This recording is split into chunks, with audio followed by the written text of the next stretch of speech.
Akkam jirtu barattoota nagaa keessanii qabiyyee yeroo darbeetiin lakkoofsota hundaa abbaa dijiitii 2 fi 1 hambifannaadhaan walitti ida'uu isa jedhu paartii lammaffaa keessatti ilaalleerra. Paartii kana keessatti immoo lakkoofsota hundaa abbaa dijiitii 2 fi 2 jechuunis abbaa dijiitii 2 warraan qaban hambifannaa malee akkamitti walitti ida'uu dandeenya isa jedhu waliin ilaalla. Kunis lakkoofsota abbaa dijiitii 2 qaban kana mana isaanii eeguu wal jalatti barreessinee sana booddee haaluma mana isaaniitiin walitti ida'ana. Fakkeenya fudhannee yoo ilaallu fakkeenyaaf mee 45 irratti 23 yoo ida'anu ida'amni isaa meeqa ta'aadha? As keessatti lakkoofsota wal jalatti barreeffaman kallattiin walitti ida'anaa 5 fi 3 yoo walitti ida'anu 8 ta'a. 4 fi 2 yoo walitti ida'anu 6 ta'a. Deebiin isaa 68 dhufa.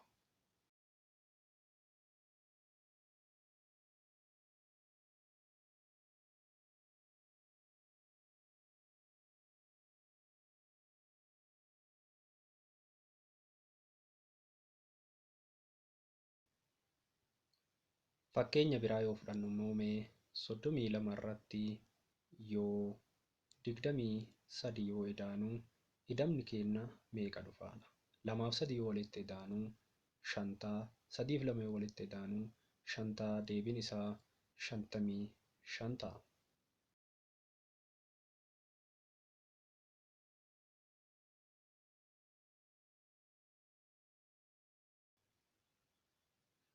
Fakkeenya biraa fudhannee yoo ilaallu 63 irratti yoo 31 yoo ida'ane ida'amni keenya meeqa ta'aadha?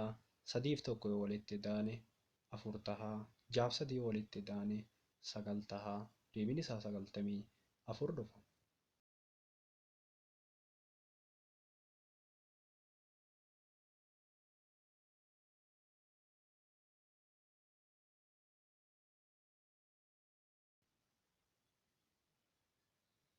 Fakkeenya biraa fudhannee yoo ilaallu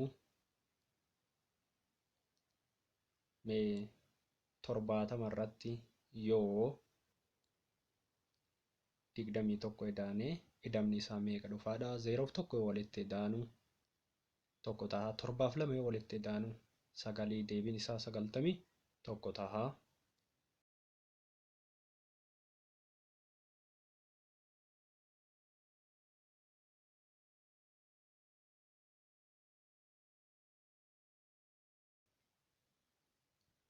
Fakkeenya biraa fudhannee yoo ilaallu 46 irratti yoo 40 ida'ane ida'amni isaa meeqa ta'aadha? 6 fi duwwaa yoo walitti ida'ane 6 ta'a. 4 fi 4 yoo walitti ida'anu 8 ta'a. Deebiin isaa 86 ta'a.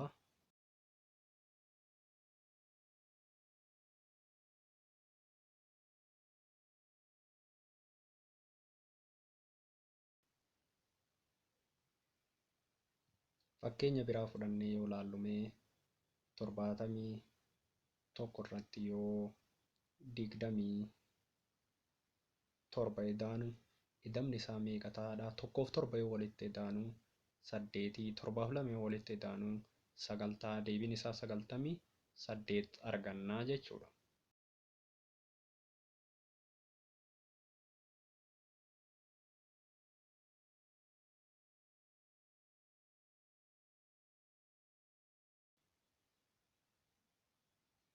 Fakkeenya biraa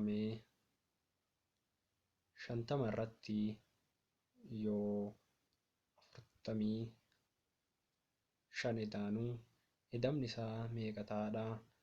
0 fi 5 yoo walitti ida'anu 5 ta'a. 5 fi 4 yoo walitti ida'anu 9 ta'a. Deebiin isaa 95 dhufa. Egaa barattoota qabiyyee keenya irraatiin lakkoofsota hundaa abbaa dijiitii 2 qabanii hambifannaa malee ida'uu isa jedhu ilaallee qabiyyee itti aanuun yookiin paartii itti aanu keessatti immoo lakkoofsota hundaa abbaa dijiitii 2 qabanii hambifannaa kanneen qaban hambifannaan akkamitti walitti ida'uu dandeenya isa jedhu ilaalla. Hangasittuu nagaan.